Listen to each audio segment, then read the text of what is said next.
Hi, everyone. A little weird to not hear any kind of applause, but Yay! that's just the nature of Zoom and doing anything these days during COVID-19. So thank you for coming. Thank you for joining us, and thank you to Sarah and Professor Lawson for making all of this possible. I'm feeling a lot of nostalgia watching the Gran Torino trailer and also hearing from Sarah and seeing familiar faces on the participants list. So thank you. It's a great way to start off the day. Um, so I wanted to start off by saying that the NBC op-ed, which you all read, hopefully, was a very truncated version of the work and scholarship and research that I've done for over 10 years, as Sarah said. Everything that led up to Gran Torino and its release was my inflection point. It was my political awakening. And so it's important for me to emphasize a film's release, because up until then, I had been saying that a film is just a film. And it wasn't until I was sitting in theaters, witnessing the laughter and engaging in conversations about Gran Torino that things really changed for me. I went on a journey, my own coming of age through activism, writing, researching, the arts, and more. Um, Switch slide. I'm not sure if the slides are up.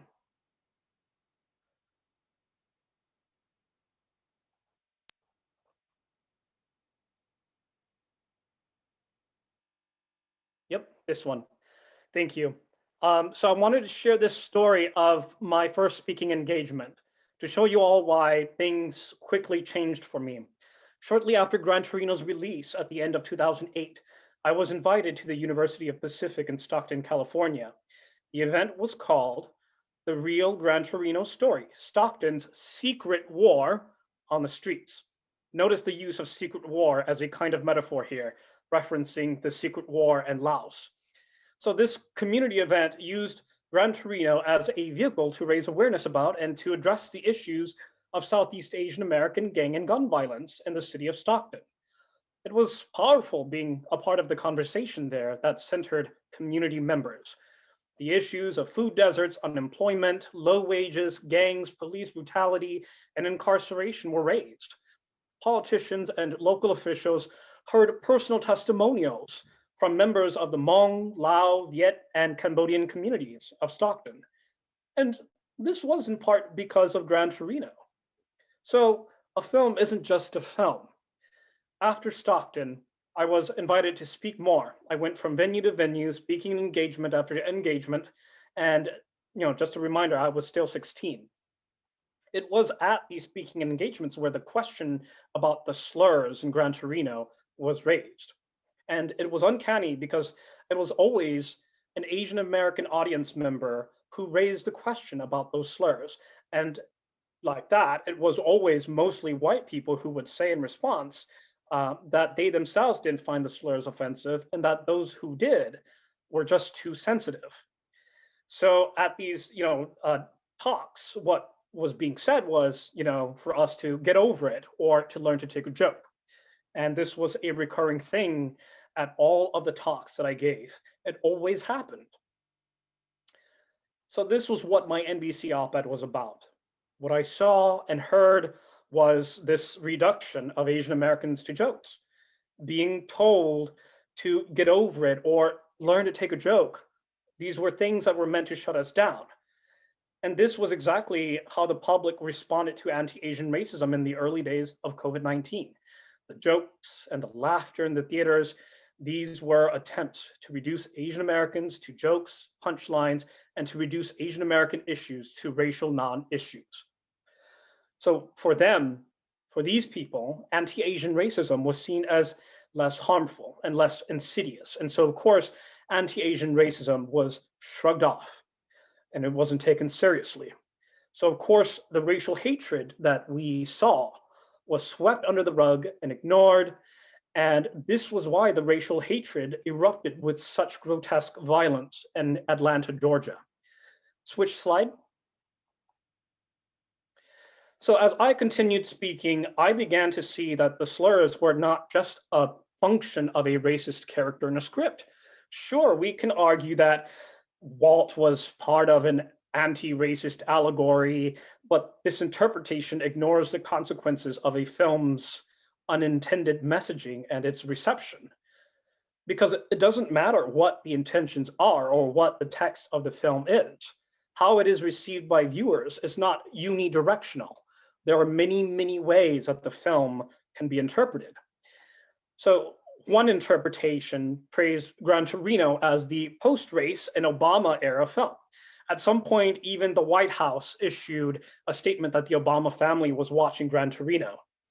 The praises that followed were, see, racism is over.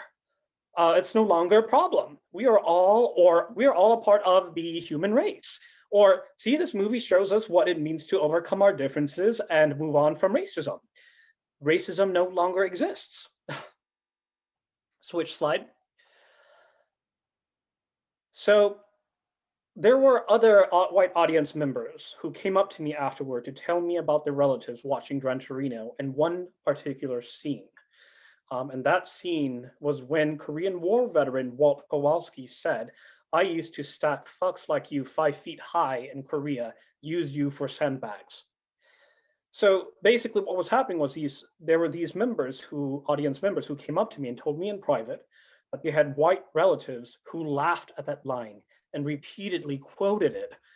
And apparently they really loved that line. And so clearly this film is an important text that harkens us back to these wars fought in Asia, as Professor Emily Lawsin said in her introduction. And so I was deeply disturbed by this, like the laughter at the language of destruction and death of Asian bodies. There was clearly more to this laughter than just funny jokes.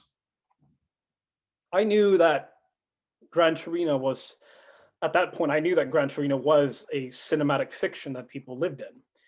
It was a chance for mainly white viewers to process their guilt and their racism through the moral ambiguity represented by Eastwood's character, Walt Kowalski.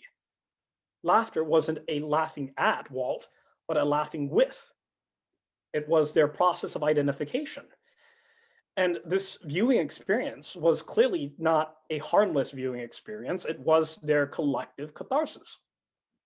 So knowing this, I was quite upset that no one took anti-Asian racism seriously enough when it became hypervisibly seen. I had learned all of these things that I took with me in my career, and I saw, all of this being played out again in real time as the COVID-19 pandemic happened in early of last year.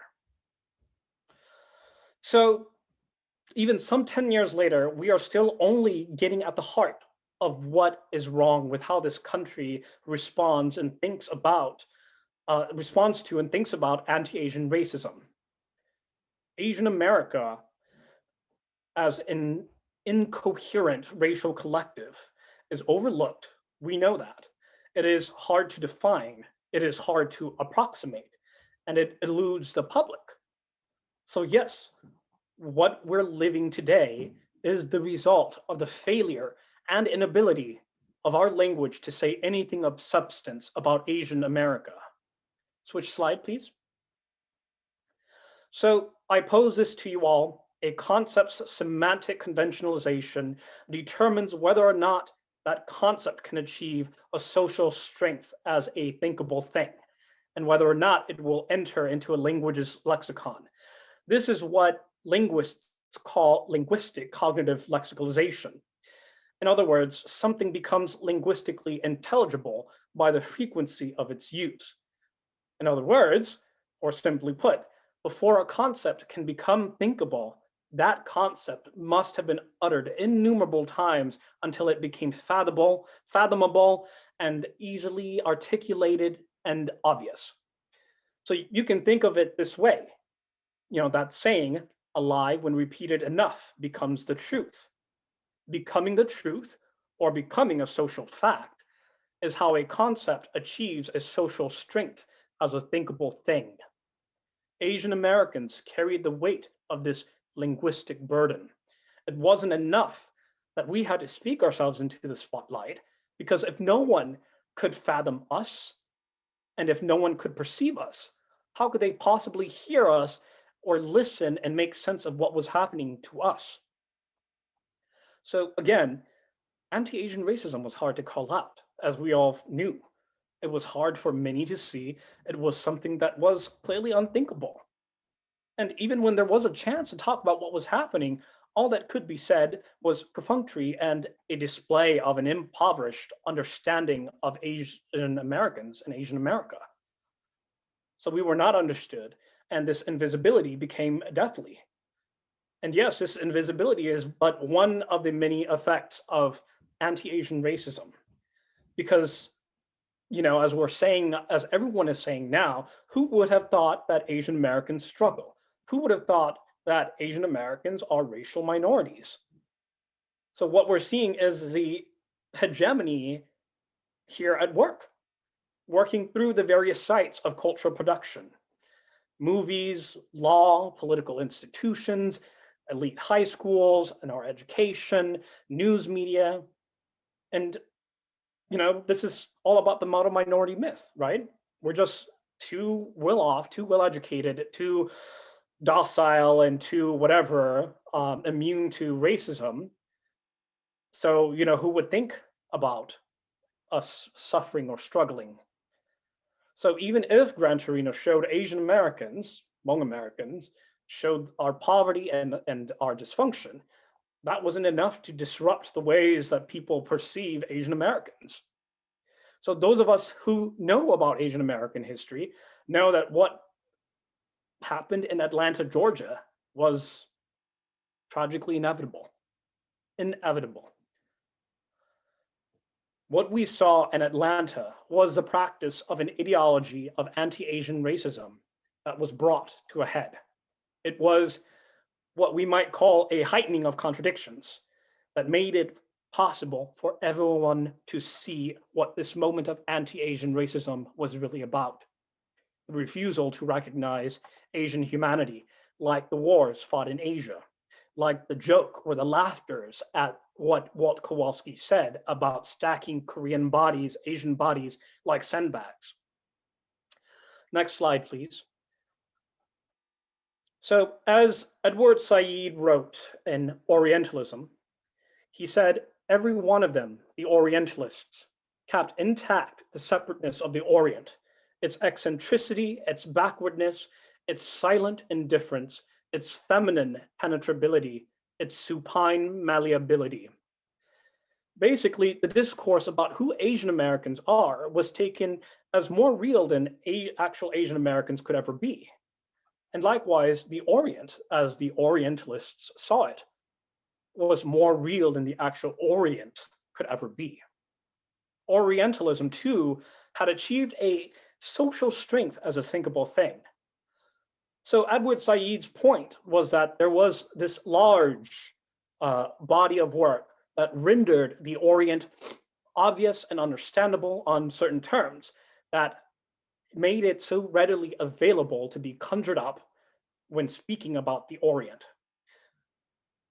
So it thus became accepted as a social fact, the truth, the Orient, that is. So Orientalism was ultimately about shoring up the identity of the self and the speaker, because it was always showing more about who and what the speaker was than the object of what was being described. So Orientalism made so real and had over elaborated the notions of difference that it in turn posited an otherness of the Orient, an otherness that was so absolute that the discourse of Orientalism became wrapped up with colonialism, imperial ambitions, and geopolitical domination. We may think of, anti-Asian racism as just symbolic slights that are seemingly innocuous, right? But those symbolic slights are grounded in actual historical moments, as Edward Said says, because the point of Orientalism is that it was the ideology of Orientalism that led to conquest, war, and domination. And this was a moment that the West acted upon because of the idea of Asianness as being the inverse of the humanity that was represented by the West. So nothing linguistically meaningful was said about Asian Americans until recently. Before this moment, all that could be said was how white adjacent and high achieving Asian Americans are, how Asian Americans defected from the racial justice political project, how apolitical and anti-affirmative action Asian Americans are, and more divisively, how racist and anti-Black Asian Americans are. These narratives had a great social force, and they said more than anything else could. Change the slide, please. Take this meme, for example, that went viral a couple of days back. It crossed out "Stop Anti-Asian Hate," as you see here, highlighting only "Stop White Terrorism." There really was and is a committed effort to make anti-Asian racism not nameable. I can't possibly imagine why this moment that is clearly calling out anti-Asian racism would be shut down like this. Why might this meme be dangerous? Because it obviates the very specific nuances of anti-Asian racism, nuances that are unique to how Asian Americans are racialized and how we Asian Americans experience our race in this country. Yes, sure, at the heart of anti-Asian racism and any kind of racism is white supremacy, but what this risks is flattening the differences of racialization across communities of color. I mean, BIPOC, B-I-P-O-C, was an abbreviated shorthand coined precisely because the differences across communities of color were so irreconcilable. So why elide specifically anti-Asian hate? The term BIPOC already subsumes Asianness under the category as the other people of color.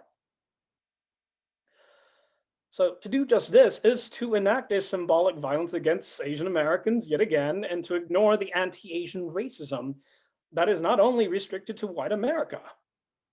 As if suddenly we can no longer take into account the human and moral agency of the perpetrators of anti-Asian racism simply because they're not white. Asian humanity has never been recognized. The wars fought in Asia are proof enough. This moment is proof enough. But all of this leads us back to the question of how did it come to this? Truly, what happened was that Asianness was turned into a thing against which Asian Americans could not defend ourselves, a fallible and invidious thing that was neither immune to hate nor freed from criticism. Asian Americans were so universally despised that when it came time to talk and think about Asian Americans, nothing was done and nothing was said. It was as Noel Quintana said after he was slashed across the face in New York City, "I shouted for help, but nobody helped me." And just as yesterday, it was as 3 men demonstrated with their casual brutality of simply closing doors as a Filipina American, Vilma Kari, was kicked by her assailant to the cement. I have long been politicized by all of this. I've studied about it. I've dedicated my 4 years at Gran and more to researching it, to writing about it, to thinking about it, to organizing around it, that it also even became a beat for me when I went on to work in journalism, when I went on to do media making, filmmaking, documentary filmmaking, and policy research. And I still do this work because it's important to me as an advocate, and because clearly this work needs to be done. The fact that Gran Torino was recognized by the American Film Institute, a pretty prestigious institute, says a lot about anti-Asian racism in this country. So, at the end of it all, many people would like to ask me, do you regret doing Gran Torino? No. What I regret is not speaking up sooner. And this brings me back to the fact that I am an artist and I will never let go of this part of my life. I came back to acting because I finally now believe in the power of storytelling, because I didn't before. So thank you. That's the end of the presentation.